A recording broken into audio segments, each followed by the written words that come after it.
The Dallas Cowboys kicked off rookie minicamps this weekend. We'll break down the biggest takeaways next.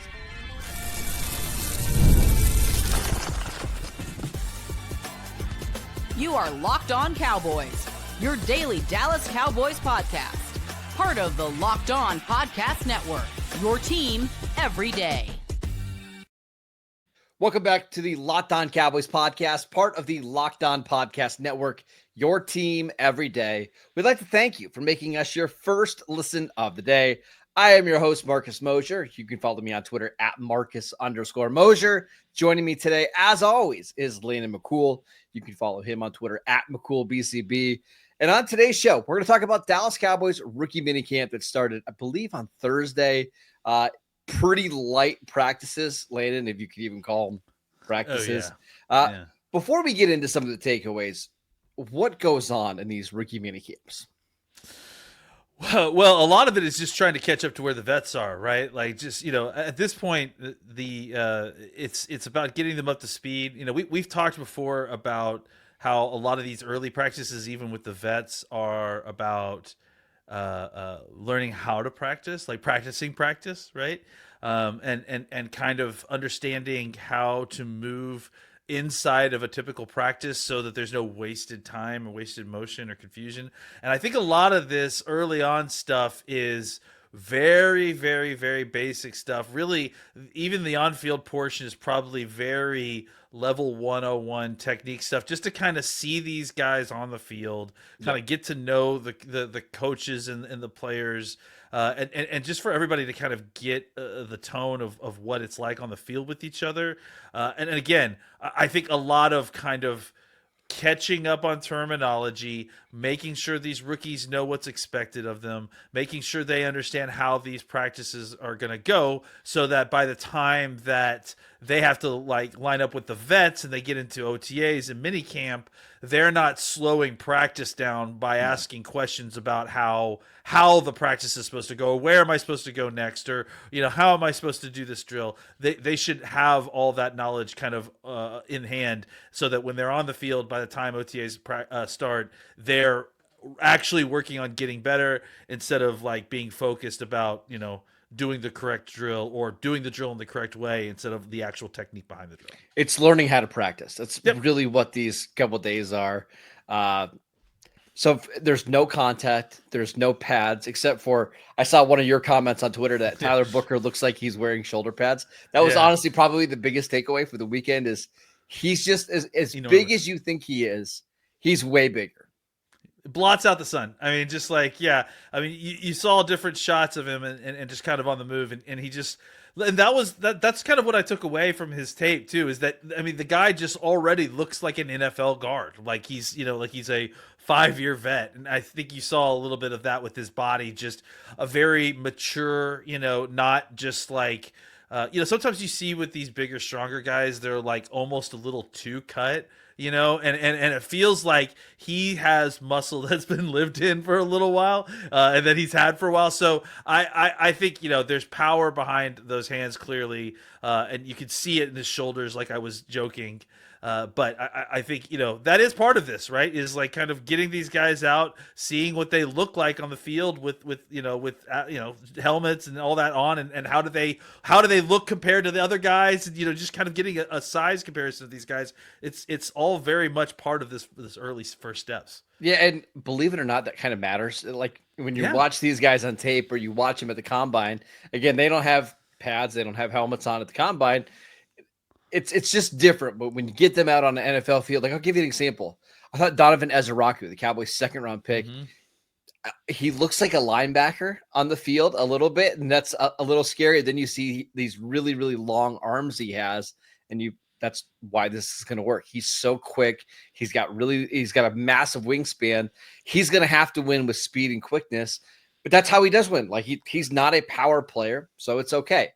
I think another one is Phil Maffa, the Cowboys running back that they drafted in the 7th round. You see him standing next to Jaden Blue, and it's okay, I could see how this might work. Yeah, and honestly, a guy we're going to talk about here in a little bit is Shavon Revel. Like I thought, him on the field, like just he's not really working out as much, but he's on the field with everybody and kind of going through this stuff. And he's so big, that was like surprising. He almost looked like a safety out there. So yeah, it is good to see these guys in the field. I think it's good for the coaches to kind of get an idea. A lot of these guys they've been up close with before, but to get them on your field and get up close to them and kind of see exactly what you've got. It kind of helps you conceptualize how you're going to use the player a little bit more. Now, I do have two takeaways. And again, remember, they're not really doing any football-related things at these minicamps. Yeah. Don't overreact. But two takeaways, and it starts with the head coach. It seems like Brian Schottenheimer's energy and attitude is catching on in this locker. Mm-hmm. It seems like the players really, really are buying in. And again, it's rookie minicamp. These guys are excited to be out there. But everything that we've seen from his, first press conference as a head coach to what people have been saying about him, it does feel like the locker room is buying into what he's telling. Yeah, I mean, energy is just the word that you kind of hear over and over again, right? Like you hear him talk about like when these guys get asked like, "Hey, what was it like on your visit?" and you're like, "Oh man, I just really love the coach's energy," right? And then they talked about like, "What's it like been in Dallas with these coaches so far?" Man, it's just they got such a great energy. It's infectious energy is what they talk about. And I do think that that's not coincidental that we just kind of constantly are hearing that. So, yeah, I do wonder. It's a younger coaching staff to be sure, right? I mean, Schottenheimer himself is not specifically young, even though he's a first-time head coach. But I think a lot of these other guys are. And especially when you bring guys in from college, I think there's just a different energy that's well. That's can I compare it to something? Please. Again, this other coach is way older, but the energy reminds me a little bit of like Pete Carroll, where it just seems, it just seems like guys are excited to play for him, right? And again, it's not a coincidence. I think Brian Schottenheimer coached under Pete Carroll. It's just kind of the vibe you get when you listen to him and you listen to players talk about Brian Schottenheimer. Yeah, I mean, you have to think that he probably took that away from Pete. Like, hey, being the kind of impetus of energy for your team is something that is important. And look, I mean, I think that the kind of way you treat people and the way you behave, like that's probably more Marty, right? But I don't think it's outrageous to suggest that the kind of pep in your step, the kind of always being up, the always being positive, the kind of being focused and energetic in the job.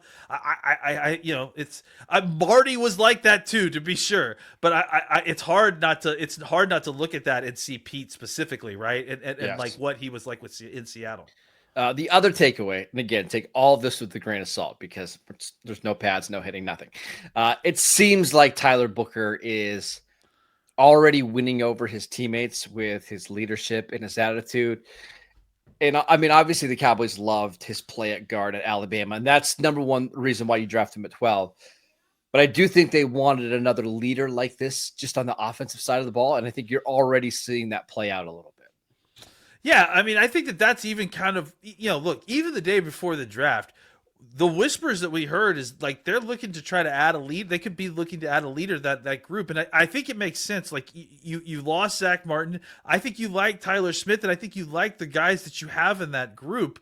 But as far as like leadership qualities, like T-Book takes it to a whole other level, right? Yeah, like I mean, he's just a different kind of guy in the best possible way. So adding him to those already kind of lead by example type folks, I think just really takes the direction of that group, all kind of lining up behind him. Just it really makes a lot of sense. And one thing I'll just add too, going back, there was a story about Nick Saban talking about how T-Book was the leader of that team when Saban was there, and T-Book was still only a sophomore. They talked about he talked about how T-Book was the leader of Alabama's offense as a true sophomore, and I mean I think that shows you the kind of guy we're dealing with here. Yeah, he's going to be a fun one to kind of watch and see how he develops as a leader, because it sure seems like he's already won right now.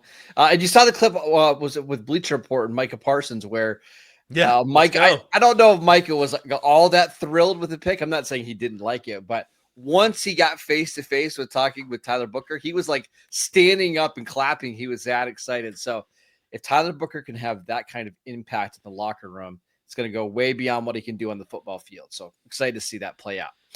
Later, let's talk about another rookie who was on the practice field for the Dallas Cowboys, and which was maybe a little bit of a surprise. Let's talk about Shavon Revel next.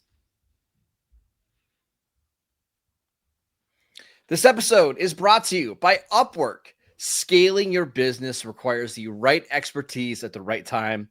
With Upwork, you can find specialized freelancers in marketing, development, design, and more.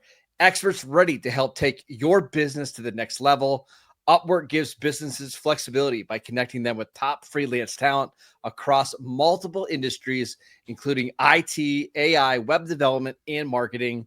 Whether you need extra hands for a project or a long-term partner, Upwork makes hiring simple and affordable. Visit Upwork.com right now and post your job for free. That is Upwork.com, Upwork.com to connect with top talent and grow your business today. It's absolutely fantastic. If you need help with a marketing campaign, Upwork can connect you with a freelance expert who will help you deliver incredible results. Again, it's Upwork.com, Upwork.com. Welcome back to the Locked On Cowboys podcast. We'd like to thank you for making us your first listen of the day. Landon, we're going to continue our deep dive series into the Cowboys draft picks. We're going to look at third-round pick Shavon Revel. Looks like it's spelled Shavon, but it's actually Shavon Revel from East Carolina. A lot of people thought he could potentially be a late first-round pick, even after the torn ACL. The Cowboys get him in the middle of round 3. What was your thoughts on him for him as a prospect coming into the draft? Coming into the draft, yeah. I mean, I felt like you had, again, we when we talked about Ezra Rocket, we talked about checking boxes, and again, this is the same sort of thing with Rell. He checked a lot of boxes, especially for what we've talked about. Will McClay and the Dallas Cowboys having a very specific type of cornerback they like. They like the bigger, longer guys that can shut down the windows on the outside. And Revel fits the bill, right? He's 6'1", 200-pound plus. Didn't run a 40, but they project him as a 4'4", possibly even sub 4.40 guy. I'll pull up my notes on his 40. Yeah, I thought you might have them somewhere. But I think just a guy that kind of physically matches what you're looking for. And going into this last season was, we talked about the story over and over again, but going into his last season and after his first year with ECU, very highly, thought about in the NIL market, thought that there would potentially be a chance for him to be transferred to a bigger college, and he ended up not going there. So it clearly wasn't just fell. It was clearly a lot of college football that had recognized that this guy had a lot of talent and was about to offer him a lot of money to kind of pull him away, and that didn't work out. Oh, did you find that 40 time? Yeah, 4.38 40-yard dash. Last spring is what the scouts had when they were visiting East Carolina. So you're talking about a supreme athlete. And you see it too on tape, right? Like you see it when he's, trying to that makeup speed. If he kind of will bait the quarterback a little bit up in the silo, and then when the ball gets released, he'll catch up quickly, and he has those long arms, so he could really eliminate downfield passes. I think he's really interesting to me, and we'll talk about this a little bit in the segment, or the last segment rather. Just kind of how this is going to work early on, because his skill set is still, it's still developing, right? And that was kind of the thing going into this last year. He really did need, one more year of developing, I think, to kind of put him into a potentially top half of the first round type corner situation. And he didn't necessarily get all of that. So he's coming in kind of as an unfinished product, but I think the trajectory that you saw pre-injury was pretty steep, going arrow up. And I think that you feel like even when he gets in here and gets healthy, it's not going to take him very long to get to a place where he's going to be playable as a starter. You could throw him out there and then just see how he develops, with snaps in the NFL. Yeah, a lot of times these smaller school players will have 3-4 years of starting experience. So they've got a lot of experience coming into the NFL. That's not the case for Revel. 881 total snaps in college in 3 years. You look at coverage snaps, 457. So he's pretty raw, or maybe that's the wrong word. He just doesn't have a lot of experience, because I don't think his skill set is raw. I think he can come in and play, but I do think there could be some growing pains, especially coming off of the injury. But we did see him at least on the practice field over the weekend. Now, limited, they're not doing one-on-ones, but the fact that he's out there in uniform suggests maybe we do see him quite a bit in training camp, Landon. Yeah, I mean, it sounds like, potentially he's obviously going to start training camp on PUP. But it sounds like that the hope is that he comes off of PUP in training camp and he actually gets some opportunity to kind of be out there. And does he have to be on PUP? I mean, we've got 3 months until like pads come on. No, he doesn't. I mean, I think that was the initial plan that we heard, but there's no reason that he can't, be advanced of that. And look, I mean, I don't know that there is a ton of advantage to having him on PUP, considering where he would be in the timeline of his recovery, right? Like, it almost feels like you could just leave him off PUP if he can pass a physical, which I feel like the minimum requirements for passing a physical are pretty low. Yeah. And he's already running in a straight line, right? Like, so I think it's the only thing he's trying to, work in now is cutting. So to me, that feels like maybe you don't necessarily have to PUP him. Maybe you just bring him in and just kind of have him work onto the side as you get him ready to kind of pop him in, and then you don't have to mess with the whole roster machinations. I don't know. I think the thing that would probably be the dictator there is if they need the spot, right? Potentially, if that PUP designation gives them an extra spot on the roster temporarily. But otherwise, like, yeah, I mean, I think the timeline at least fits where if they're putting him on PUP, it's a precautionary situation, right? Like, not necessarily that he can't pass a physical. Yeah. The other thing I wanted to mention, the arm length, and not surprising that Will McClay took another long arm cornerback, but usually what the Cowboys want for their corners is 31.5-inch arms or longer. Like, that's kind of their threshold. 32 5/8 with an 80-inch wingspan. I mean, this is a long corner. And you even see that, like, when you watch or you look at some of the pictures for minicamp, like, he is just a really long dude. And he, again, came in at 6'2", 200 pounds. Man, I think he's got the frame to add at least 10 more pounds to be able to play on the outside and be physical with some of these outside receivers in the NFC East. Yeah, I mean, that's already part of his game for sure. Like I said, we'll talk about kind of what he's going to need to do early on. But the good news for you, if you're a Cowboys fan, is that he does come in already with some physicality to his game. Obviously, it's a completely different level, but at least that's part of his game, right? And that length, I think, is going to serve him well. I think we'll talk about where he's going to struggle early on, because I agree with your assessment that like, even though he doesn't have a ton of experience in college, he's not necessarily raw, like overall, but there are certain areas where he has a long way to go, and the Cowboys would probably be wise to kind of fit the defense to his like skill set a little bit as they try to ease Trevon Diggs back into the roster, and hopefully not overexpose the rookie early on. Yeah, I'm a little worried about the receivers that, like, example, I think Terry McLaurin, that type of receiver, could give him some problems, like the guys that are really quick in and out of his breaks, because one of the things that I noticed on tape, and again, it's pretty limited, he does get a little bit grabby at the top of routes. Yeah, well, absolutely. Yeah. And that's those type of guys that are so quick and fast, those tend to give some of the younger corners the biggest problems, at least early on in their careers. Yeah, well, like I said, we'll get into this next segment, but I think man coverage is going to be something that we're going to be talking about in general with him, maybe something to avoid early on. Yeah, let's talk about his fit in Matt Eberflus's defense and kind of the long-term projection for Revel. We will get to that next.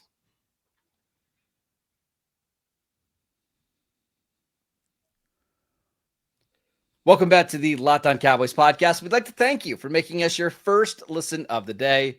For your second listen, check out the Locked On NFL Scouting Show. The NFL draft is over, but the roster moves and the news never stops. Hosts Kyle Krabs and Joe Marino will make you the most informed NFL fan this offseason. Find Locked On NFL Scouting on YouTube or wherever you get your podcasts. All right, Landon, let's talk about Shavon Revel's fit in Matt Eberflus's defense. Where do you expect him to play right away? Is this a good system for him? Yeah, I do think this is a good system for him. It's a good fit. I think that eventually he's going to develop into a well-rounded corner, and he's going to be excellent. And we're not going to need to worry about this. I do think what we need to concern ourselves with early on is this kind of early first 3 or 4 games where he is probably going to be relied on to be cornerback 2 if he's healthy and able to get back on the field, or at least take snaps as cornerback 2 and share that role potentially with maybe Kalen Carson or someone or Elam. And again, it's not even necessary. Yes, and Elam. I think we certainly cannot forget Elam there, because they are definitely going to give him opportunities there. I think that where you worry, right, is that he is coming off an injury. That is something to be concerned about. How does he come off of that? How's his explosiveness? All of that. How does he trust his knee? The other element is the kind of areas of his game that we are concerned about that he has not quite developed to a level that he needs to in the NFL. And to me, I think you pointed out some of it, but specifically, it's the man coverage issue, right? And the part of the problem is that he's very high cut. He's got a high center of gravity. It's hard for him to sink his hips right now, or at least he's not quite comfortable yet sinking his hips to change direction explosively. So keeping up with some of these guys in man coverage, especially going across the field, I think it's just going to be problematic with him. And especially with the kind of guys like you mentioned, the quicker, explosive guys who can separate quickly, they're going to get away from him really quickly, open up right when they need to, and just be catching a lot of passes on him unless he gets some help. And the good news for you, if you're a Cowboys fan, is the reason he is a good fit is that he already has a pretty nice sense of awareness in zone coverage, right? And there's going to be a lot of zone coverage in this defense this year. And I think operating in a silo and whether it's off coverage or in press, he is very physical, and I think he can press guys at the line if he wants to do some press bail stuff and side saddle up the sideline. I think all that's going to look really good. He's going to be able to react on the ball. He's got good hands, so he will get to the ball and then make a good play on it, not just kind of. I hate to throw this guy under the bus, but Awuzie, the situation when he gets downfield and he can't locate the ball, he's good at finding the ball. He's good at attacking it. He's got good, decent hands. He can knock the ball away. He can intercept the ball. He's a playmaker. I think where he struggles still is what we said, where he doesn't quite have the fluidity, like Marcus said, specifically at the top of routes, right, where guys are trying to break down and explode back to the ball. He will lose that battle because he can't sink the same way that the wide receiver can. And then what does he do to try to prevent that? He gets grabby. That's a problem, of course, but I think the part of the issue there is that he needs to be coached on how to grab. Because I think grabbing is going to be part of his game, and I think that that's part of a lot of cornerbacks' games. But you need to be better with your hands and just be more subtle, and maybe spend a weekend in a seminar with Richard Sherman on how to more subtly commit a DPI. But look, I do think it's going to be tough that first few weeks, kind of that transition of getting healthy, being a professional NFL player and playing snaps right away. It may be a lot for him, but I think if the Cowboys figure out a situation where he's in cover 3, maybe some cover 1 with some man match stuff where he's not having to chase guys across the field, I think he should be able to handle it until Trevon Diggs gets back in hopefully October. I think in an ideal world, he's like a healthy scratch the first couple of weeks. Oh, not healthy, like still getting used to the speed of the NFL. You let him practice, because I don't know how much he's going to play on special teams early on in his career. But when you have injuries and it's multiple guys coming back from an injury, not only Trevon Diggs, but also guys like Josh Butler. Yeah. I don't know if he's going to have a choice. He's going to probably have to play. But long term, this is where I want to talk about this, because the first month of the season might be rough, whatever. That's just one part of his career. My guess is long term, the Cowboys have the idea of Revel's going to be one of their starting outside corners, and then the other outside corner is either going to be Trevon Diggs or Daron Bland. Bland is eligible for a contract right now. He's going to be a free agent after the 2025 season. Trevon Diggs is under contract for the foreseeable future, but he's now coming off multiple knee injuries. I think the Cowboys would like to see kind of how he bounces back, but I got to believe that the plan is to pair Revel with one of those veterans on the other side. Yeah, I would think so too. I mean, And I think that the whole deal with Elam is that insurance, right? For like, the kind of passover between the distance of when Revel's on the field and when Diggs is back, and you just make sure that you've got one more healthy guy who's started games on the outside to be able to fit in there if you need him. Yeah, and I think what will be interesting, right, is like you see how Revel kind of develops, and if he kind of plays well early, and you like what you see, the question then becomes like, does Diggs become someone that is a hot commodity at the trade deadline, right? Or as a guy that, because all of his guaranteed money is up, right, at this point. Yep. Mm-hmm. So if there's a contender and Diggs starts playing well, and I think one thing that we all agree on is that they're going to have to make a decision at the end of the season, right? Or before the end of the season, probably, about which one of the other two veteran cornerbacks is in the future of the Dallas Cowboys. They can't afford to pay both of them. And so if you're either going to move Trevon Diggs, who, like you said, doesn't have any guaranteed money, so there are options there. If you're going to move Diggs on, then you need to kind of sign Bland, but you need to have a plan there. So I think it'll be interesting to see how that all plays out, but it's going to force a lot of competition. Yeah, Bland's going to be the more expensive player just because of how much the cornerback market has exploded this offseason. But Trevon Diggs is significantly cheaper, but he's got a significant injury history. He's getting older. You always wonder about that, when it comes to corners. And it sure seems like if you just listen to Jerry Jones kind of talk about Trevon Diggs's rehab, the Cowboys weren't thrilled with how it went last time. Again, another part that's really important here. He's really close with Micah Parsons, and I'm sure the Cowboys don't want to fracture that relationship at all either. They're at least suggesting that he's having a better rehab period this time. We'll see how much of that is true. But yeah, it is interesting the kind of messaging that we've heard about Trevon Diggs coming out of the start of the last year. Yeah, it's very, very interesting. All right, that is it for today's show. We'd like to thank you for making Locked On Cowboys your first listen every single day. Make sure you check out the channel on YouTube. Download the podcast wherever you get your podcasts. We are free and available on all platforms. Make sure you're following Landon on Twitter at McCoolBCB. I'm at Marcus_Mosher. We've got a bunch of content coming for you later this week, including squad shows, more minicamp reaction. We're going to be diving into the Cowboys Day 3 picks, some undrafted free agents that have caught our eye. So make sure you guys are tuning in for that.